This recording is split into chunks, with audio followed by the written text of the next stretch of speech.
अब मैं जिंदा दिल, शेर दिल, जोश से पुर ऐसे नौजवान को बुलाना चाहता हूं जो पॉपुलर फ्रंट ऑफ इंडिया के नौजवानों के दिलों में जोश भर देता है।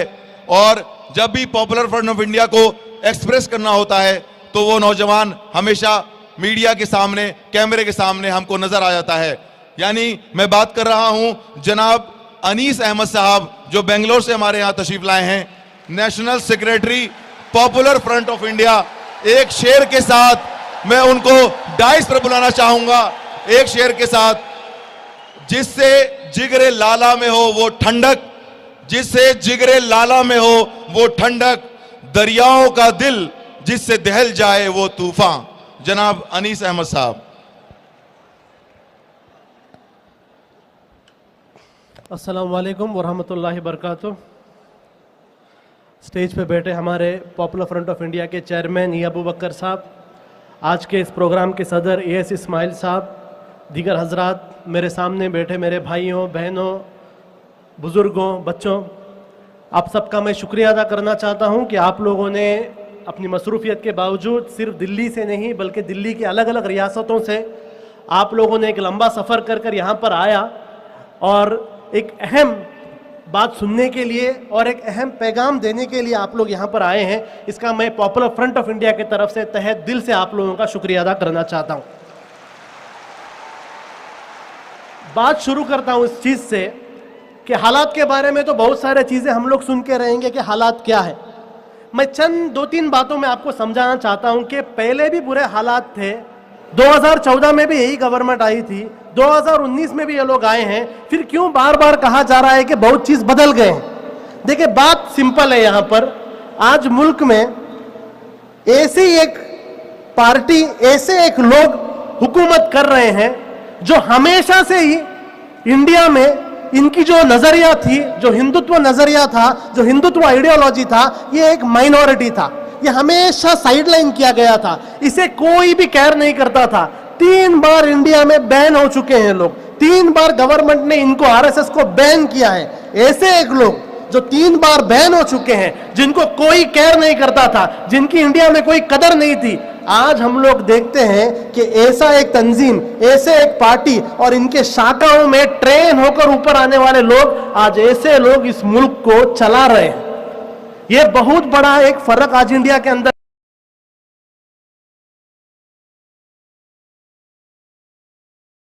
समझिए कि फला एक आदमी को प्राइम मिनिस्टर बना दिया, फला एक आदमी को होम मिनिस्टर बना दिया।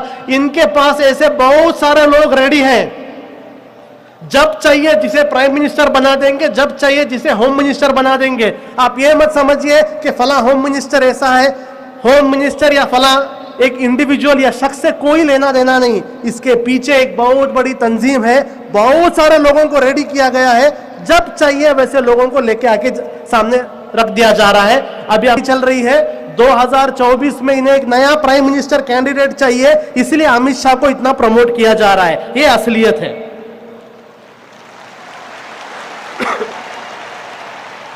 मैं आपको हालात अगर समझना है, आप 2 इलेक्शंस को समझिए, 2014 के इलेक्शन को समझिए और 2019 के इलेक्शन में समझिए। 2014 इलेक्शन में बीजेपी को बहुत ड्रामा करना पड़ा था, बीजेपी को बहुत नाटक करना पड़ा था, बीजेपी को बहुत झूठ बोलना पड़ा था। वो झूठ क्या था? करप्शन, हम करप्शन को मिटा देंगे, हम अच्छे दिन लाएंगे, हम देश की तरक्की करेंगे। ये सारे चीजों पर उन्हें भी विश्वास नहीं था, वो भी जानते थे कि ये पूरा झूठ है। उनको बहुत तकलीफ हो रही थी 2014 में झूठ बोलने के लिए, लेकिन ये झूठ को बोल बोल कर, बड़े बड़े पब्लिक रिलेशन कंपनीज को इस्तेमाल कर कर कर इंडिया के आवाम के अंदर ये झूठ को डालकर 2014 में वो लोग इलेक्शन जीत गए। लेकिन हम जानते हैं पिछले 5 साल के अंदर अगर आप मुल्क के अंदर देखेंगे, जो भी बड़े बड़े वादे यहां पर किए गए थे, कोई भी वादा यहां पर पूरा नहीं हुआ। इकोनॉमी अच्छा करने गए थे, जैसी थी उससे भी बुरी हो गई। अच्छे दिन लाएंगे बोले थे, अच्छे दिन अगर इतने बुरे हैं तो हमें पुराने दिन ही अच्छे थे, ऐसा एक हालात हो गए।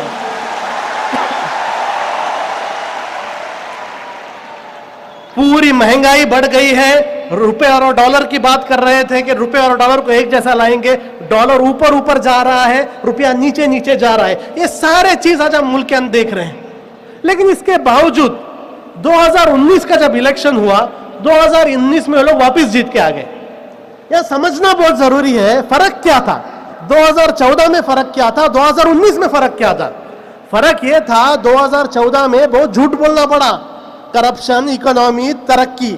2019 में उन्होंने कुछ झूठ नहीं बोला, सीधे सीधे आकर बोला आप हमें तरक्की के लिए वोट मत दो, आप हमें डेवलपमेंट के लिए वोट मत दो, आप हमें करप्शन के लिए वोट मत दो, आप हमें 5 साल हमने क्या किया मत पूछो, हमें सिर्फ इसलिए वोट दो हम यहां पर हिंदुओं की रक्षा करने के लिए आए इसलिए वोट दो।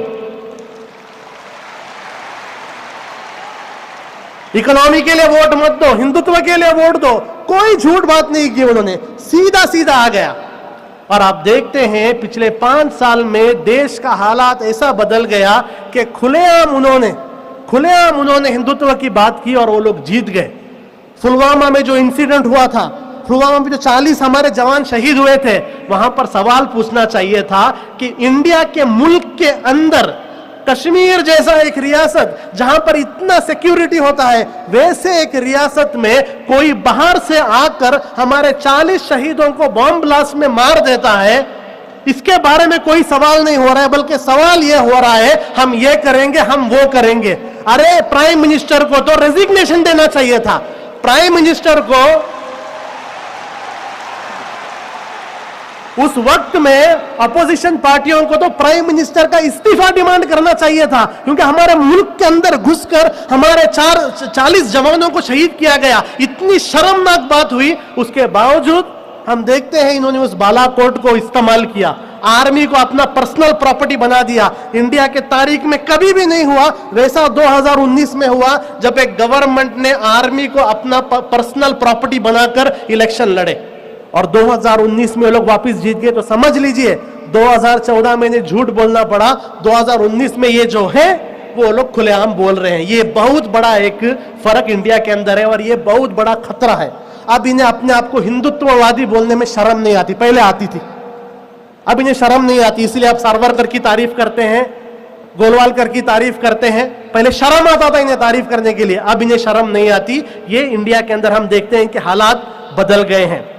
अब ये गवर्नमेंट आते ही हम देखते हैं कि बहुत जल्दबाजी में है, लोग आते ही बहुत जल्दबाजी में है। हम लोग देखना है कि इन्होंने आते ही कहा कि सबका साथ सबका विश्वास, सबका साथ सबका विकास, और एक नया चीज ऐड किया, क्या था वो, सबका विश्वास। लेकिन ये सबका विश्वास क्या है 3 दिन के अंदर पता चला। ये सबका विश्वास क्या है 3 दिन के अंदर पता चला। 3 दिन के अंदर हम देखते हैं मध्य प्रदेश के अंदर एक मुस्लिम नौजवान को पीट पीट के उसका लिंचिंग किया जाता है। तबरेज अंसारी के साथ क्या हुआ हमने देखा, पूरे इंडिया के अंदर लिंचिंग देखे। 3 महीने के अंदर हम लोग देखते हैं मुल्क के अंदर 23 लिंचिंग केस हुए हैं, 23 लिंचिंग वाकया हुए हैं सिर्फ 3 महीने के अंदर। ये लिंचिंग वाकयात भी वो है जो पुलिस रजिस्टर करती है। बहुत सारे ऐसे लिंचिंग के वाकयात हैं जो पुलिस रजिस्टर नहीं करती। और ये लिंचिंग मैं आपको बताता हूं, आप हर कोई लिंचिंग में कहते हैं कि गौ रक्षक ये लोग लिंचिंग करते हैं, उनसे बड़ा वहां पर काम यहां की पुलिस करती है। आप लोगों को जानना चाहिए जो भी लिंचिंग्स हो रहे हैं, लिंचिंग क्यों नहीं रुक रहे हैं? वो इसलिए नहीं रुक रहे हैं कि लिंचिंग करने के बाद जो लोग इन लिंचिंग में शामिल हैं, जो लोग इन मर्डर्स में शामिल हैं, उन लोगों पर जो केस बनाया जाता है, इतना ढीला केस बनाया जाता है कि जब वो लोग कोर्ट में जाते हैं, कोर्ट में आराम से बरी हो जाते हैं। अब पहलू खान का केस आप लोग ले लीजिए, पहलू खान के केस में यही हुआ, दिन दहाड़े सबके सामने कत्ल किया गया, लेकिन कोर्ट कहती है सबूत नहीं है। कोर्ट कहती है सबूत नहीं है। क्यों सबूत नहीं है? क्योंकि जिस पुलिस ने पहलू खान का इन्वेस्टिगेशन किया था, उस पुलिस ने केस को इतना नरम बना दिया था कि जज के पास, कोर्ट के पास सबूत ही नहीं थे। अब सिर्फ पहलू खान का एक केस आया है। अब देखिए ये जितने भी बड़े बड़े केसेस हैं, एक एक कर ये सारे केसेस में ऐसे जजमेंट आने वाले हैं, क्योंकि वहां की पुलिस ने इन केस को इतनी आसानी से डील किया है, बहुत ही हल्का केस बनाया है। क्यों किया जाता है ये? जो लिंचिंग में आते हैं उनको बाहर बुलाते हैं, उनके गले में हार डालते हैं। बीजेपी के अंदर एक कहावत है, बीजेपी के अंदर एक कहावत है, अगर आपको कॉर्पोरेटर बनना है लिंचिंग करो, अगर आपको एमपी बनना है बॉम्ब ब्लास्ट करो। यह हालत बीजेपी के अंदर आ गया है। लिंचिंग करने वालों को गले में हार डालते हैं, जो लोग बॉम्ब ब्लास्ट किए हैं प्रज्ञा ठाकुर जैसे, उनको लेकर जाके पार्लियामेंट में बैठाते हैं। ये आज मुल्क की हालात है। शर्म की बात ही नहीं है उन्हें। हाँ, हमने बॉम्ब ब्लास्ट किया बोलकर वो लोग पार्लियामेंट में जा रहे हैं। 2019 अलग है। इसके बाद हम देखते हैं अलग अलग कानून इस सरकार ने लेके आए हैं। मैं आपके सामने डिटेल में नहीं जाना चाहता हूं, लेकिन एक एक बात कहता हूं क्या कानून है और आपको इस कानून के बारे में जानना क्यों जरूरी है। एनआईए नाम का एक एजेंसी है, नेशनल इन्वेस्टिगेशन एजेंसी। ये एजेंसी जो है गवर्नमेंट की एक पालतू एजेंसी है। इसकी जिम्मेदारी थी जो टेररिस्ट एक्टिविटी होते हैं इसके बारे में इन्वेस्टिगेशन करना है, लेकिन ये इन्वेस्टिगेशन एजेंसी पिछले 3 साल से मुसलमानों के निकाह को लेकर इन्वेस्टिगेशन कर रहा था। इसका निकाह हुआ क्या नहीं, ये काम ये लोग कर रहे थे। जहां पर भी मुसलमान नौजवानों को फंसाना है, सबसे पहले एनआईए को भेजा जाता है। ये वही एनआईए है जो हैरासमेंट करता है मुसलमानों के। बेकसूर मुसलमान नौजवानों को टेरर केस में डालकर जेलों के अंदर डालने वाली सबसे नंबर 1 एजेंसी एनआईए है। और ये वही एनआईए है जिसने ये साध्वी प्रज्ञा और जितने भी ये हिंदुत्ववादी टेररिस्ट हैं जिन्होंने मक्का मस्जिद ब्लास्ट, अजमेर ब्लास्ट, मक्का मस्जिद ब्लास्ट किए हैं, इन ब्लास्ट करने वाले हिंदुत्ववादी टेररिस्ट लोगों को पूरी की पूरी छूट जिस एजेंसी ने दी है, उस एजेंसी का नाम एनआईए है। यानी एक तरफ से मुसलमानों के खिलाफ नफरत, एक तरफ मुसलमानों के खिलाफ नफरत, दूसरा तरफ आरएसएस और हिंदुत्ववादी लोगों से बेपनाह मोहब्बत। ऐसी एक एनआईए एजेंसी जो पहले ही इतना खतरनाक थी, उस एनआईए एजेंसी को इस नई गवर्नमेंट आने के बाद इन्होंने एक कानून लाया है, जिस कानून के तहत एनआईए को इतनी ताकत दी गई है कि अगर एनआईए किसी भी एक स्टेट में जाकर किसी के केस में इन्वॉल्व होना है, स्टेट गवर्नमेंट की परमिशन लेने की जरूरत नहीं है एनआईए को। आपके उत्तर प्रदेश में जा सकते हैं, दिल्ली में आ सकते हैं, महाराष्ट्र में जा सकते हैं, तमिलनाडु में जा सकते हैं, चीफ मिनिस्टर की परमिशन की भी जरूरत नहीं, सीधे जाकर किसी पर भी हाथ डाल के ये लोग आ सकते हैं। इतना इन्हें पावरफुल बना दिया गया है। एनआईए के साथ और एक कानून यूएपीए। बहुत सारे हजरात यहां पर यूएपीए के बारे में नहीं जानते। टाडा के बारे में जानते हैं आप लोग, पोटा के बारे में आप लोग जानते हैं। ये टाडा पोटा चला गया, लेकिन इस टाडा पोटा के बदले यूएपीए नाम का एक कानून को लेके आए थे। इतना खतरनाक ये कानून था, आज भी इतना खतरनाक ये कानून है कि अगर आपको पुलिस स्टेशन के अंदर मार मार कर, पीट पीट कर, टॉर्चर कर कर जबरदस्ती आपके पास से कुछ भी एक चीज लिखाया गया, वो चीज को कोर्ट में आपके खिलाफ सबूत की तरफ से इस्तेमाल किया जा सकता है। इतना एक खतरनाक कानून यूएपीए। अब बीजेपी हम देखते हैं, बीजेपी ने आते ही क्या किया, उस यूएपीए कानून को और मजबूत बना दिया। उस कानून के अंदर उन्होंने और एक पॉइंट डाल दिया कि पूरी की पूरी एक तंजीम को आप दहशतगर्दी बोल सकते हैं, पूरी की पूरी तंजीम को दहशतगर्द बोल सकते हैं। ये पुराना कानून था। नया कानून ये ऐड किया गया है, किसी भी एक अफराद को, किसी भी एक इंडिविजुअल को, किसी भी एक शख्स को गवर्नमेंट बोल सकती है कि ये टेररिस्ट है। एक बार आपको टेररिस्ट बोल दिया गया, आपके ऊपर कोई केस प्रूव नहीं हुआ, साबित नहीं हुआ, लेकिन एक बार आपको टेररिस्ट बोल किया गया, उसके बाद आपका प्रॉपर्टी सीज किया जा सकता है, आपको अरेस्ट किया जा सकता है, आपका बैंक बैलेंस सीज किया जा सकता है। और आपकी जिम्मेदारी है कि आपको जाकर प्रूव करना है कि मैं टेररिस्ट नहीं हूं। जो आप पर इल्जाम लगा रहे हैं उनकी जिम्मेदारी नहीं है। हालांकि नेचुरली ऐसा होना है, जो मुझ पर इल्जाम लगाता है कि मैं दहशतगर्द हूं, उसको प्रूव करना होता है कि मैं दहशतगर्द हूं। लेकिन यहां पर मेरी जिम्मेदारी है, मुझे जाकर प्रूव करना पड़ेगा कि मैं दहशतगर्द नहीं हूं। ऐसा एक खतरनाक कानून लेके आ रहे और इंप्लीमेंट भी हो गया। इसमें जो बात मैं आपके सामने रखना चाहता हूं, हमारे ऑपोजिशन पार्टीज की, कांग्रेस, एसपी, बीएसपी, अलग अलग पार्टी, इन्होंने क्या किया, जब ये कानून आ रहे थे पार्लियामेंट के अंदर, आपको पता होना चाहिए एनआईए और यूएपीए के जो नए खतरनाक कानून आए हैं, इस कानून के सपोर्ट में कांग्रेस ने और दूसरे लोगों ने वोट दिया। जब ट्रिपल तलाक का बिल लेके आए, उसको भी इन्होंने सपोर्ट किया। तो ये जो बड़े बड़े आकर आपके सामने बातें कहे कि सेक्युलरिज्म सेक्युलरिज्म, इनकी असलियत हमने देखा। ये गवर्नमेंट के ऐसे कानून लाने से एक फायदा हमें हो गया है, ये अलग अलग सेक्युलर पार्टीज की असलियत क्या है वो सामने आ गई, सबकी असलियत सामने आ गई। उसी दौर में ट्रिपल तलाक लेके आ गए, ट्रिपल तलाक बिल, और ये कहा गया कि मुसलमान औरतों की हिफाजत के लिए हम लोग बिल ला रहे हैं। देखिए, उनसे हम इतना कहते हैं कि ये ड्रामा है, मुसलमान औरतों की आपको फिक्र करने की जरूरत नहीं है। अब बड़े बातें करते हैं, नाम हिंदुओं की रक्षा करते हैं, हिंदुओं की रक्षा करते हैं। यूपी के अंदर एक बीजेपी एमएलए ने एक हिंदू लड़की का रेप किया, रेप करने के बाद पुलिस वालों ने उसका केस नहीं लिया। जब उस लड़की ने जाकर अपने आप को आग लगाने की कोशिश की तब उसका केस लिया। केस लड़कर उस हिंदू लड़की के हिंदू बाप को पुलिस स्टेशन के अंदर मार मार के मर्डर किया गया। उस हिंदू लड़की के हिंदू चाचा को जेल में डालकर अरेस्ट किया गया। उस हिंदू लड़की के हिंदू मां को एक्सीडेंट में मारा गया। उस हिंदू लड़की को आज आईसीयू में है। कहां गया हिंदुत्व, कहां गया हिंदुओं की हिफाजत करने वाली बात?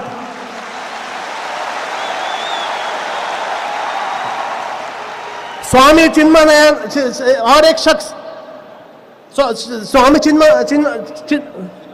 चिन्मयानंद, वो क्या कर रहा है, एक लड़की से अपना मसाज कर रहा था, एक लड़की को सेक्सुअली असॉल्ट कर रहा था। उस लड़की ने जब केस किया पुलिस के पास जाकर, यूपी पुलिस ने उस लड़की को अरेस्ट किया, इस स्वामी को नहीं। वो लड़की हिंदू नहीं है क्या? वो लड़की हिंदू नहीं है क्या? उस लड़की की हिफाजत कौन करेंगे? देखिए, बात सिर्फ इतना है, ये पूरा ड्रामा है। यानी इनका भी कहना यह है कि अगर हिंदू लड़कियों के साथ कोई काम बीजेपी के लोग करते हैं तो खामोश रहो, लेकिन हम कहते हैं जब औरतों की इज्जत की बात आती है, हम ना तो उनका धर्म देखते हैं तो जात देखते हैं। आपसे नहीं हो, हमें कहो, हम हिफाजत करके दिखाएंगे।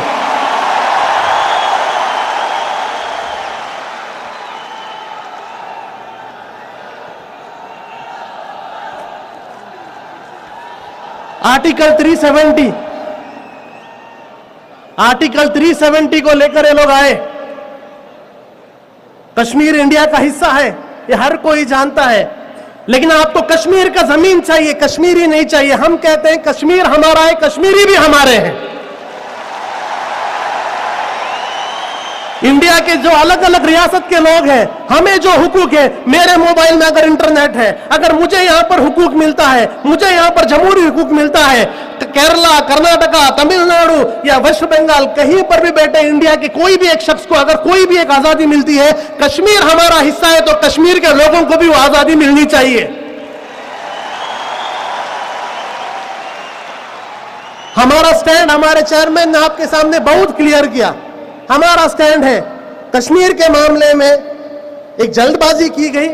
जो भी वहां पर फैसला सुनाना चाहिए था, वहां की लोगों को कॉन्फिडेंस में लेके सुनाना चाहिए था, वहां के लोगों का दिल जीत कर उन्हें हमारे साथ रखना चाहिए था। लेकिन उन्हें जल्दबाजी कर आरएसएस का जो पुराना एजेंडा है, उस एजेंडे को इंप्लीमेंट करने के लिए जल्दबाजी की, पूरे के पूरे एक रियासत को जेल बनाया दिया गया। हम इसकी पूरी तरीके से कंडेम करते हैं। हम चाहते हैं कि जल्द से जल्द वहां पर जो जो प्रतिबंध लगाए गए हैं, उन प्रतिबंधों को हटाया जाए और वहां के लोगों को कॉन्फिडेंस में लिया जाए।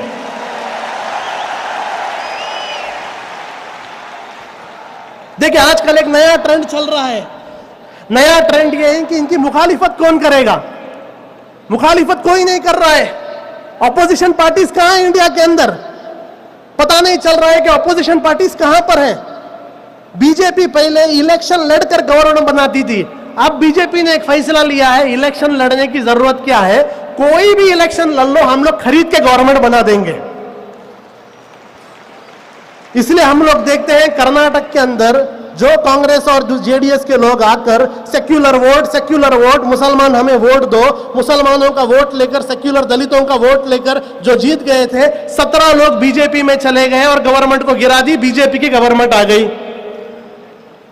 अलग अलग जगह हम देख रहे हैं, वेस्ट बंगाल के अंदर देख रहे हैं, आंध्रा के अंदर देख रहे हैं, बहुत सारे लोग लाइन में रुककर बीजेपी को जा रहे हैं। अब छोटी सी बात मैं यहां पर एक सवाल पूछना चाहता हूं आप लोगों से ये आज अपने आप को सेक्युलर सेक्युलर सेक्युलर बोलने वाले लोग एक रात में ही कम्युनल हो जाते हैं, बीजेपी में जाकर मुसलमानों के खिलाफ जहर उगलना चालू करते हैं। क्या ये कभी सेक्युलर थे भी क्या?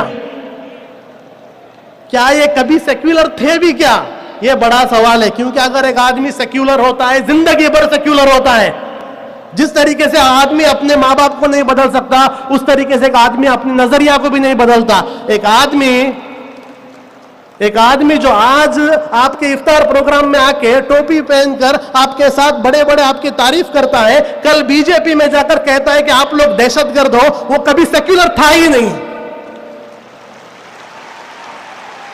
तो आप लोगों से, पॉपुलर फ्रंट की तरफ से हमें पैगाम देना चाहते हैं कि होशियार रहे ऐसे लोगों से जो आप लोगों के बीच में आके ड्रामा करते हैं, हमारे बारे में हमारे मुहाफिज बनने का ड्रामा करते हैं। ऐसे मुहाफिजों की हमें जरूरत नहीं, हम हमारी हिफाजत खुद कर सकते हैं।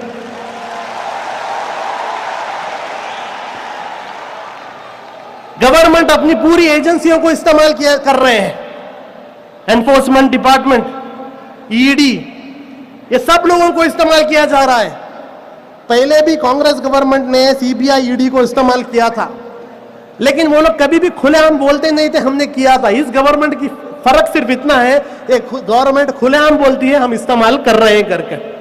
जो भी आदमी इनके खिलाफ बात करता है उसके सामने दो ही रास्ता है, जो भी आदमी इनके सामने बात करता है उसके सामने दो ही रास्ता है, या तो जेल में जाओ या तो बीजेपी में जाओ। इसीलिए हमने देखा लालू प्रसाद जेल में चला गया, नीतीश कुमार बीजेपी के साथ चला गया, यही हुआ।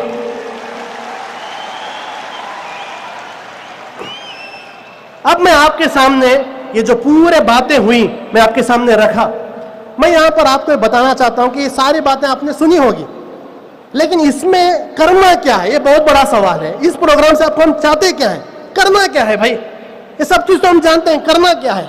सबसे पहला चीज यहां पर है, जो लिंचिंग सब हो रहा है ना, ये लिंचिंग सिर्फ इसलिए हो रहा है क्योंकि आप लोगों को डराने की कोशिश की जा रही है। जितना आप लोग डरेंगे ये लिंचिंग उतना ज्यादा होगा, याद रखिए। जितना आप लोग डरेंगे ये लिंचिंग उतना ज्यादा होगा। ये जो लिंचिंग, अगर एक आदमी को किसी का मर्डर करना है, ये लिंचिंग क्या है? मर्डर है। अगर किसी का मर्डर करना है तो रूम में जाकर मर्डर होते हैं, पब्लिक में सबके सामने मर्डर क्यों हो रहे हैं? वो मर्डर इसलिए हो रहे हैं ताकि उस मर्डर का रिकॉर्डिंग किया जाए, रिकॉर्ड कर फोन में, व्हाट्सएप और सोशल मीडिया में इन सबको फैला दिया जाए। आपके घरों में आ रहा है, आपके औरतों के पास आ रहा है, आपके बच्चों के पास ये वीडियो आ रहे हैं जिसमें एक शख्स को मार मार मार के कत्ल किया जाता है, और हम क्या करते हैं, उस वीडियो को और 100 लोगों को भेज देते हैं, मैं डर गया हूं और 100 लोगों को डरा के रहूंगा। ये चीज को हमें छोड़ना होगा। हमें एक फैसला लेना होगा कि आज के बाद हम कभी भी डर की बात को नहीं फैलाएंगे। इंशाअल्लाह हम हिम्मत देंगे।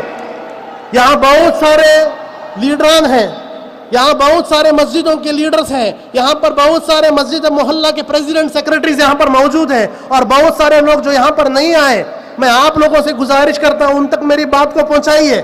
और एक बात रखिए, अगर आपके मोहल्ले में, अगर आपके मस्जिद में किसी भी एक शख्स के साथ लिंचिंग हुआ, इंसाफ के लिए लड़ने की जिम्मेदारी उसकी नहीं है, पूरे मस्जिद की है, पूरे मोहल्ले की है। यह हमारा एटीट्यूड होना चाहिए। पुलिस स्टेशन से लेकर कोर्ट से लेकर उसके लिए इंसाफ लड़ने की जिम्मेदारी उस मजलूम के घर वालों की नहीं है, पूरी की पूरी उम्मत की होनी चाहिए। इंशाअल्लाह इस काम में, इस इंसाफ की लड़ाई में जब जब आपको पॉपुलर फ्रंट की जरूरत पड़ेगी, इंशाअल्लाह पहले सफ में हम रुकने के लिए तैयार हैं।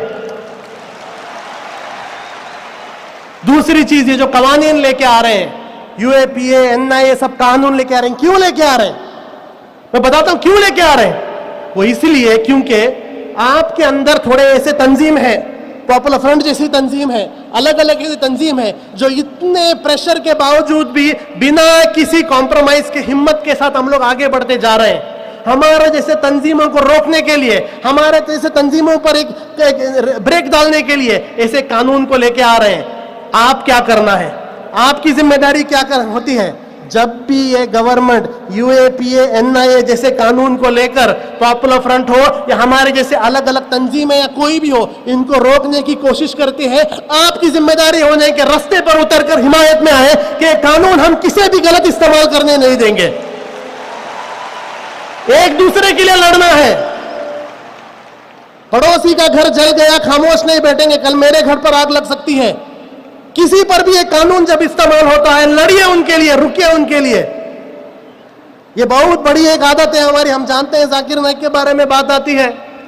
जाकिर नाइक का जब प्रोग्राम होता था, बिना पर्चा बिना चर्चा लाखों लोग जम जाते थे, लेकिन बेकसूर जाकिर नाइक पर जब उनको बैन किया गया, कितने लोग रास्ते में उतरे, कितने लोग आए उनके इंसाफ के लिए बात करने के लिए?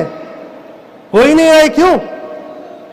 ये हमारा जो मिजाज है बहुत खतरनाक मिजाज है। सिर्फ अपनी बात मत कीजिए, दूसरों के लिए बात करेंगे, इंशाअल्लाह हालात भी बदल जाएंगे।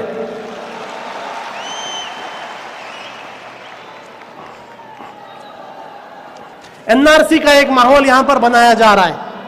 चेयरमैन साहब ने अपने स्पीच में भी बताया ये एनआरसी क्या है। आसाम में आपने देखा 19 लाख लोगों को इंडिया से अलग कर दिया गया। ये लोग इंडिया के शहरी नहीं हैं, 19 लाख लोगों को। अब ये माहौल फैलाया जा रहा है कि इंडिया के अंदर हर जगह हम लोग एनआरसी लाएंगे। देखिए, उनको तो जो आरएसएस को है, 1947 से उन्हें सबसे बड़ा तकलीफ जो हुआ था वो ये था कि जब इंडिया आजाद हुआ, इंडिया को एक धर्म के नाम पर मुल्क नहीं बनाया गया, इंडिया को एक सेक्युलर मुल्क बनाया गया और इंडिया में रहने वाले हर एक शख्स को बराबर का हक दिया गया। ये इनके लिए बहुत ही तकलीफ वाली बात थी। कभी भी उनसे बर्दाश्त नहीं हुआ कि ये लोग हमारे बराबर है। इसलिए पिछले 70 सालों से प्लानिंग चल रहा है किस तरीके से आप लोगों का हक छीना जाए, और उस प्लानिंग का एक हिस्सा है एनआरसी। एनआरसी से क्या होता है, लोगों का जो सबसे बुनियादी हुकूक है, उस हुकूक का नाम है सिटीजनशिप। उस हुकूक को छीनने की कोशिश की जाती है। एक बार जब आपकी सिटीजनशिप छीन जाती है, आपकी हालात भी रोहिंग्या और फलस्तीन जैसी हो जाती है, कोई पूछने वाला नहीं रहता। यह बहुत बड़ी साजिश है। आसाम में देखा 19 लाख गरीब लोगों का, 19 लाख गरीब लोगों को देश से बाहर कर दिया। देश के सिटीजन नहीं है वो, जेलों में डालने वाले हैं। अब बोल रहे हैं पूरे इंडिया में लेके आएंगे। देखिए, वो इंडिया में लाएंगे या नहीं वो दूर की बात है, लेकिन यहां वहां बीजेपी के 2-3 एमएलए ने एक स्टेटमेंट क्या दे दिया, हम एनआरसी लाएंगे। हम देख रहे हैं खासकर हमारे मुस्लिम कम्युनिटी के पढ़े लिखे लोग और मुस्लिम कम्युनिटी के इंटेलेक्चुअल लोग, मुस्लिम कम्युनिटी के लीडर्स पूरी कौम को डराना शुरू कर दिए। भाई डॉक्यूमेंट बना दो, एनआरसी आने वाला है। भाई आधार कार्ड बना दो, सब चीजों को स्कैनिंग करो, एक अपने घर में रखो, एक बैंक में रखो, एक गूगल ड्राइव में सेव करके रखो। ये सारे डॉक्यूमेंट आप लोग अपने पास रख लो, आपकी एनआरसी ठीक हो जाएगी। भाई आसाम जाइए कभी, जो आसाम के लोग हैं ना, उनके पास ऐसे ऐसे डॉक्यूमेंट हैं जो आपने कभी सोचे भी नहीं होंगे। ऐसे डॉक्यूमेंट रखकर उनका नाम एनआरसी में नहीं आया। सनाउल्लाह नाम का एक शख्स जो कारगिल में 30 साल मुल्क के लिए लड़ा है, आर्मी में था, 30 साल आर्मी में लड़ा है, उसका नाम एनआरसी में नहीं आया। आपका ये जेरॉक्स कॉपी लेकर कौन सा नाम आएगा आपका एनआरसी में? याद रखिए यहां पर बात, ये एनआरसी में असल में नियत में प्रॉब्लम है, नियत ठीक नहीं है। लोग कहते हैं डॉक्यूमेंट बनाओ, डॉक्यूमेंट बनाओ। 1993 से वोटर आईडी कार्ड बना रहे हैं, 1993 से वोटर आईडी कार्ड बना रहे हैं। हर इलेक्शन में बोल रहे हैं भाई हमारे मोहल्ले में सबका नाम वोटर आईडी में नहीं है। 93 से आपका वोटर आईडी ठीक नहीं हुआ, ये 2-3 महीनों में आपका एनआरसी ठीक हो जाएगा क्या? यहां पर हमारा जो मिजाज होना चाहिए, हमारा मिजाज होना चाहिए, किसी को भी ये ताकत नहीं है हमसे पूछे कि हम इंडियन हैं या नहीं। हम इस देश में पैदा हुए, हमारा देश है, किसी भी हक नहीं, हमारा देश है ये। हमारे वालिद, हमारे पूर्वज इस देश के लिए खून दिया है। इस खून, देश की मिट्टी में खून और पसीना है। हमसे आप पूछ नहीं सकते, इंडिया के किसी शख्स से आप पूछ नहीं सकते आप इंडियन हो या नहीं। जब ये लोग कहते हैं कि एनआरसी लाएंगे, एनआरसी लाएंगे, हमारा एटीट्यूड यहां पर डर कर डॉक्यूमेंट कलेक्ट करने की नहीं होती। हमारा एटीट्यूड होना चाहिए रास्ते पर उतर कर कहे हम एनआरसी को बॉयकॉट करते हैं, हम एनआरसी को खारिज करते हैं। यह एटीट्यूड हमारा होना चाहिए। इन सारे चीजों पर सबसे बुनियादी बात जो है, वो बुनियादी बात यह है, ये सारे कानून जो भी लेके आएंगे, ये सारे कानून में सिर्फ एक ही बात चाहते हैं, ये बीजेपी गवर्नमेंट हो, आरएसएस हो, एक ही चीज चाहते हैं, आपके अंदर से एक चीज छीनना चाहते हैं, और आपके अंदर एक चीज डालना चाहते हैं, वो जो चीज छीनना चाहते हैं आपके अंदर, वो ये है कि आपकी हिम्मत को छीनना चाहते हैं। और आपके अंदर जो चीज डालने की कोशिश कर रहे हैं, खौफ को डालने के लिए कोशिश कर रहे हैं। एक चीज याद रखिए, कोई भी शख्स हो, चाहे वो बड़े से बड़ा लीडर हो, हमारे बड़े से बड़े पूर्वज हो, कोई भी हो, हमारे कौम के अंदर बड़े से बड़े इज्जत वाले कोई भी हो, अगर कोई भी शख्स हमें हमारे कौम के अंदर आके डराने की कोशिश करे, वो हमारा दोस्त नहीं, हमारा दुश्मन है। डराने का काम सिर्फ दुश्मन करता है, दोस्त नहीं करता।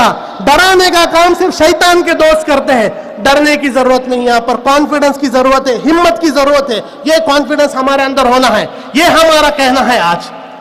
देखिए, मैं आपके सामने एक छोटा वाकयात रखता हूं। हजरत टीपू सुल्तान रहमतुल्लाह अलैह को अंग्रेजों ने आकर कहा कि लड़ना बंद कर दो, आपके सामने जो जो चाहिए आपके लिए महल देंगे, आपके लिए सब कुछ दे देंगे। वहां देखो निजामों ने साइन कर दिया, वहां देखो मराठाओं ने साइन कर दिया, आप अकेले बाकी हैं, आप हमसे लड़ नहीं सकते, आप भी हमारे अंदर साइन कर दीजिए, हमारे गुलाम बन जाइए। हजरत टीपू सुल्तान ने क्या कहा? गीदड़ की 100 साल जिंदगी से शेर का एक दिन बेहतर है।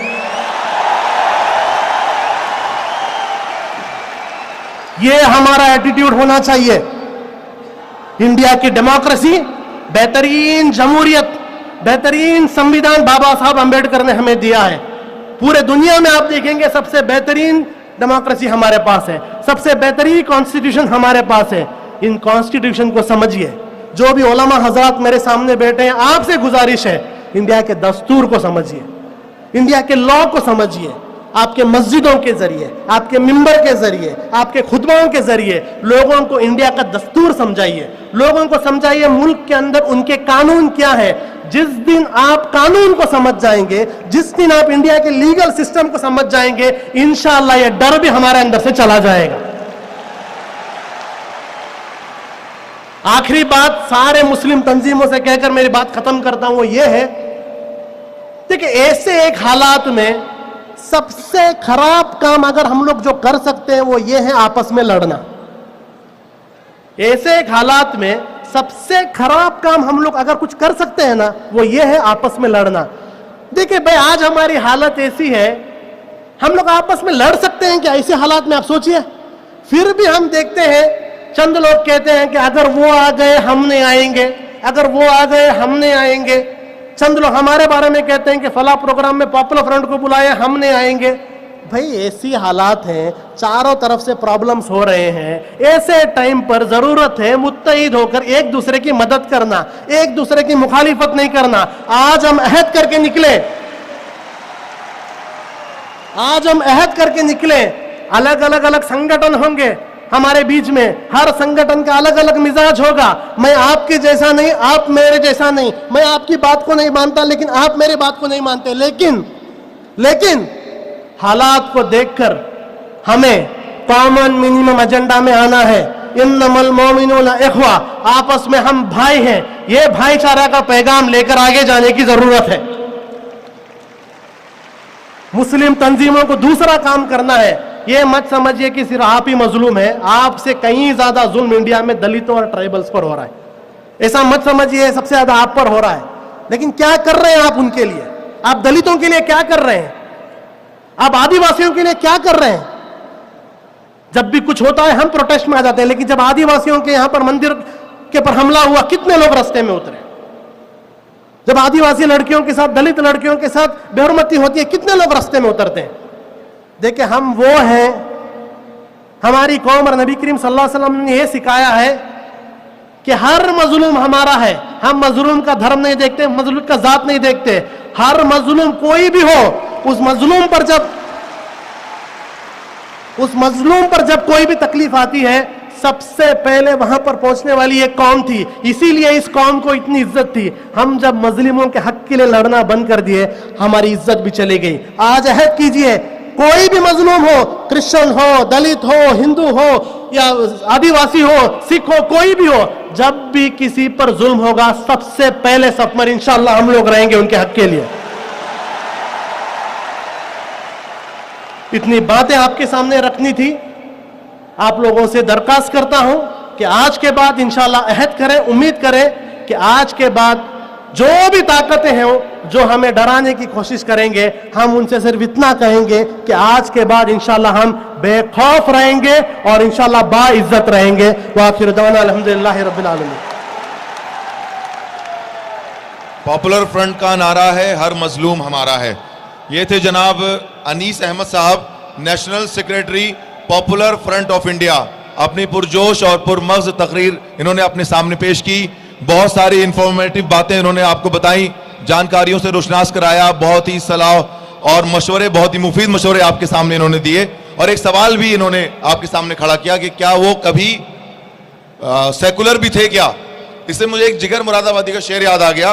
कहते हैं भाई भाई है हम अहले वतन तमाम, कहते हैं भाई भाई है अहले वतन तमाम, फिरते हैं आस्तीनों में खंजर लिए हुए।